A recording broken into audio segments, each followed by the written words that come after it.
अस्सलाम वालेकुम friends, welcome back to my channel. Friends, आज की वीडियो में हम 10 साल की बच्ची का एक ड्रेस कटिंग करना सीखेंगे। ये देखिए, प्लाजो मैंने कटिंग किया है, उसके साथ में कुर्ता बनाया है। वो मैं आपके साथ शेयर करूंगी कि किस तरह से परफेक्ट मेजरमेंट होती है 10 साल की बच्ची की, और किस तरह से हमने ये देखिए क्या शेप आ रही है। अब उसके पजामे की, प्लाजो की इसकी शेप देखें, इसकी स्टिचिंग देखें। तो मैं आज आपको बताऊंगी कि 10 साल की बच्ची की जो ड्रेस होता है उसकी परफेक्ट मेजरमेंट किस तरह से ली जाती है और उसकी कटिंग किस तरह से ली जाती है। और कपड़ा मैं आपको पूरा टोटल फैब्रिक लेके उसमें से आपको फैब्रिक लेना भी सिखाऊंगी कि किस तरह से हमें कपड़ा निकालना होता है टोटल फैब्रिक में से। 2 फोल्ड 4 फोल्ड जो हम कहते हैं वो किस तरह से करना होता है। ये देखिए, स्लीव्स की लेंथ थोड़ी कम थी, आगे से मैंने कफ लगाए, वी प्लेकेट मैंने इसकी बनाई हुई गले की। ये देखिए, कुर्ता बिल्कुल स्ट्रेट कुर्ता है ये, और नीचे से राउंड दामन है इसका, बिल्कुल एजिस से जिस तरह से आजकल ब्रांड्स पे चल रहे हैं, बिल्कुल इसके थोड़े से एजिस ही राउंड होते, शार्प शेप नहीं होती इसकी, राउंड। टोटल फैब्रिक जो है वो 2 गज़ है, क्योंकि 1.5 गज़ की शर्ट होती है, शर्ट से थोड़ा कपड़ा ज़्यादा है। इतने ही कपड़े पे आज हम सीखेंगे किस तरह से हम 10 साल की बच्ची का ड्रेस बनाते हैं। सबसे पहले मैंने डबल फोल्ड करके 4 फोल्ड किया हुआ कपड़े को। टोटल कपड़ा मैंने ऐसे बिछाया हुआ है। 34 इंच निकालना है शर्ट के लिए। टोटल कपड़े में से 34 इंच इस तरह से निशान लगा के हमने, ये देखें, एंड तक निशान लगा लेंगे। एंड तक ही जितना भी कपड़ा है 34 इंच सबसे पहले हमने इस तरह से कट करके इसमें से कपड़ा ले लेना है। ये जो 34 इंच मैंने निकाला है इससे करेंगे हम शर्ट की कटिंग। और नीचे जो 1 इंच एक्स्ट्रा है, आधे से 1 इंच एक्स्ट्रा कपड़ा है, उसको हमने साइड कर देना है ट्राउज़र के लिए। अब ये जो 34 इंच लेंथ का हमने कपड़ा निकाला है, इसको हमने शर्ट और फ्रंट बैक का दामन निकालना है। इस तरह से हम इसे सेट करेंगे। ये देखिए, आज मैंने टोटल कपड़ा नहीं निकाला, आपके सामने ही कपड़ा निकालूंगी। 21 इंच चौड़ाई रख लेंगे हम शर्ट की, और स्लीव्स की हम रखेंगे 6 इंच। स्लीव्स की टोटल लेंथ नहीं, विड्थ इसकी जो चौड़ाई होती है 6 इंच निकाल के बाकी जितना कपड़ा बचेगा वो हम शर्ट के लिए निकाल लेंगे। 21 इंच है हमारी शर्ट की चौड़ाई और 6 इंच है हमारी बाजू की चौड़ाई। यहाँ से कट लगा के, लॉन कॉटन का ये फैब्रिक है तो इस तरह से हमने खींच के कपड़ा अलग कर देना है। अभी जो स्लीव्स का कपड़ा था इसको हमने डबल फोल्ड करके चौड़ाई में, फिर हमने लंबाई में दोबारा फोल्ड कर लेना है। अब इसको हम करेंगे कट। अगर तो आपका प्रिंट सेम है तो आपने कट नहीं करना है। ये प्रिंट पे थोड़ा अगर डिफरेंस है तो आप ये देखिए 17 इंचेस इसकी लंबाई आ रही है। हम इसको 2 हिस्सों में कर लेंगे और इसका प्रिंट देख के हमने इसको एक दूसरे के ऊपर सीधा करके रखना है। स्लीव्स की जो लंबाई 17 इंचेस आ रही है, लेकिन मुझे 19 इंचेस चाहिए। 2 इंच मैंने किस तरह से बढ़ाना है ये मैं आपको बाद में बताऊंगी। अब ये देखिए, नीचे से 2 इंच हमने निशान लगा के राउंड शेप देनी है, जो कि हम बाजू के आर्म होल के लिए कट करते हैं, बाजू के कंधे कट करते हैं। इस तरह से हमने इसका सेंटर भी मार्क करना है। कफ अभी हमने बाद में लगाने हैं इसकी लंबाई पूरी करने के लिए। बाकी जो कपड़ा बचा था उसको मैंने डबल फोल्ड करके 4 फोल्ड में इस तरह से रखा है। अब ऊपर से शोल्डर लेने हमने 6 इंच। 10 साल की बच्ची के 6 इंच बहुत होते हैं। 6 इंच ही हमने आर्म होल के लिए मार्किंग करनी है। इस तरह से एल की शेप दे के हमने इसको राउंड शेप दे देनी है, हल्की सी, बहुत ज़्यादा हम यहाँ पे शार्प शेप नहीं लेंगे।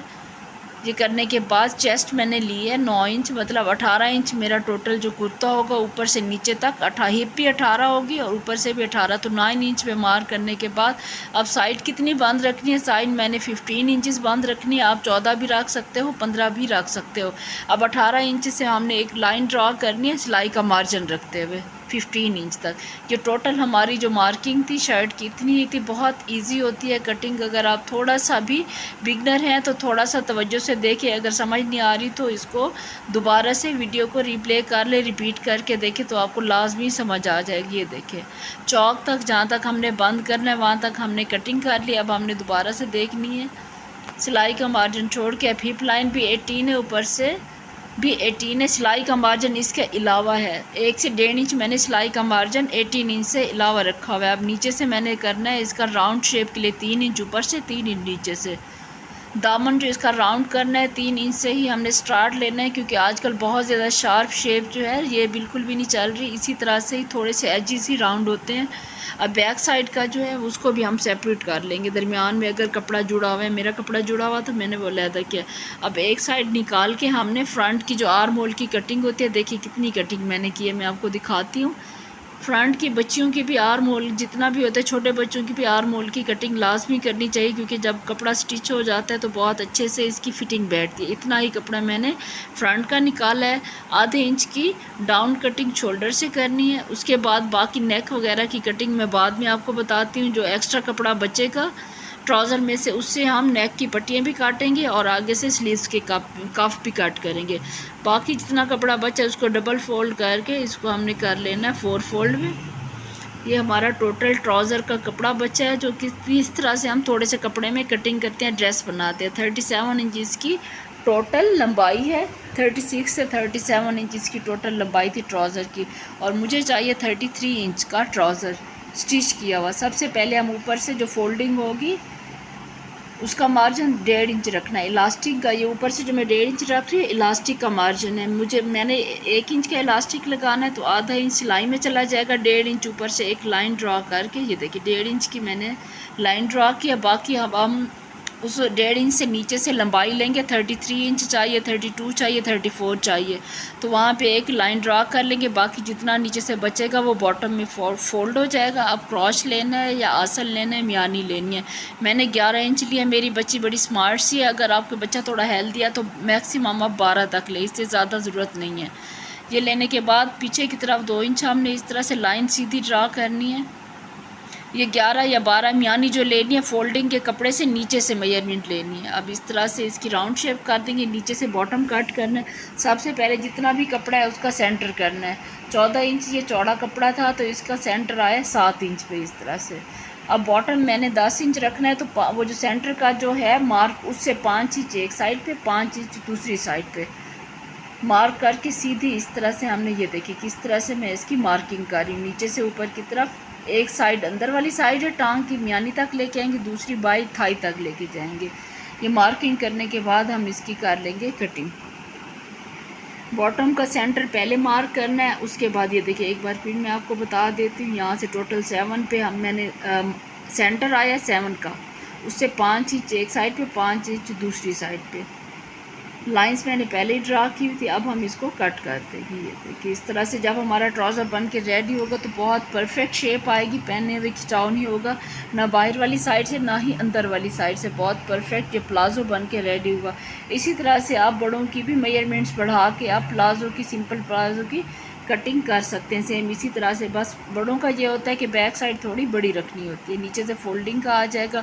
बच्चों की बैक साइड बड़ी रखने की ज़रूरत नहीं होती। 10 साल की बच्ची होती है तो उसका कोई इतना नहीं होता कि हम बैक साइड उसकी बड़ी रखेंगे। हमारी टोटल जी प्लाज़ो की हो गई कटिंग, इसको हम स्टिच करेंगे। अब जो बाकी कपड़े बचे हैं उसको हमने कहाँ यूज़ करना है। अब डबल फोल्ड लेके आगे से कफ कट करने, एक साइड का जो मैंने अंदर वाली साइड से रखा है या बाहर वाली साइड के, ये देखें कफ की जो हम चौड़ाई अपने हिसाब से रखेंगे। मैंने 8 इंच इसकी लंबाई रखी है, मतलब 4 इंच एक साइड से, तो ये स्टिच होके 3.5 इंच या 7 इंच इसकी खुलाई आके बच्चे की। ये देखिए डबल कपड़ा मैंने कफ के लिए लिया हुआ है। इसको सीधा करके इस तरह से क्या होगा कि हमारी स्लीव्स की लेंथ भी पूरी हो जाएगी और स्लीव्स भी बड़ी प्यारी स्टाइलिश सी लगती है। आजकल कफ का बहुत ज़्यादा ट्रेंड है। अब हमने लेनी है शर्ट के आर्म होल की भी कटिंग हो चुकी थी और शोल्डर की डाउन कटिंग भी हो चुकी थी। ऊपर से नेक हमने, ऊपर से चौड़ाई भी हमने 2 इंच लेनी है और इसकी गहराई, डेप्थ, विड्थ और डेप्थ दोनों हमने 2 इंच लेनी है। 2 इंच से ज़्यादा हमने नहीं लेनी, नहीं तो बच्चों के गले बड़े हो जाते हैं, डीप हो जाते हैं। ये लेने के बाद ये हो सकते हैं पीछे से आप बटन लगा लें, कट लगा के 3 इंच का बटन लगा लें, या फिर आप टिच भी लगा सकते हैं बैक साइड पे। अब जो कपड़े बचे हुए थे वो मैंने इसकी बैक साइड की, सबसे पहले हम बैक साइड की कटिंग करेंगे। पीछे लगाने वाला जो गले की बैक साइड पे कपड़ा लगता है ना राउंड शेप में, ये देखें डबल करके मैंने रखा है कपड़ा। उसके बाद साथ के साथ उसे कट कर दे शेप में, जिस शेप में मैंने नेक कट की थी, और इसको भी इस तरह से काट के मैंने ये रख देना। अब हमने ये देखिए इस तरह से ये डबल कटा हुआ कपड़ा। अब फ्रंट लेनी है। फ्रंट थोड़ी मैंने डीप करनी है, 2 इंच से पौने से 1 इंच मैंने ज़्यादा डीप किया है फ्रंट की कटिंग। आर्म होल की भी की थी और गले की भी थोड़ी डीप कटिंग करनी है। बाद में मैंने इस पर प्लेकेट बनाई थी दूसरे कपड़े की, लेकिन यहाँ पे मैं आपको सिखाने के लिए बता रही हूँ कि अगर आपने बिल्कुल सिंपल नेक बनानी है तो इसी तरह से ही रख के आप गले के पीछे लगाने की पट्टियाँ कट कर सकते हैं। ये देखिए कट किया राउंड से, गले के साथ ही रख के कट कर लें एहतियात से। तो इस तरह से परफेक्ट जो पट्टियाँ होती हैं नीचे लगाने वाला कपड़ा जो होता है फोल्डिंग वाला वो हमारा हो जाएगा। अब हम इसकी करेंगे स्टिचिंग मैं आपके साथ नहीं शेयर करूँगी। अगर आपको स्टिचिंग देखनी हो तो प्लीज़ कमेंट करके लाजमी बताइएगा, तो नेक्स्ट वीडियो में आपको मैं इस एज के बच्चों के कपड़े ड्रेसेस को स्टिच करना भी सिखा दूँगी। ये देखिए इस तरह से इसकी फ़ाइनल लुक है, बहुत ही प्यारा लग रहा है पहने हुए ये ड्रेस। टोटल 2 गज में या शर्ट से थोड़ा ज़्यादा कपड़े में इतनी बड़ी बच्ची का ये प्लाज़ो और कुर्ता बन के रेडी है। ओके।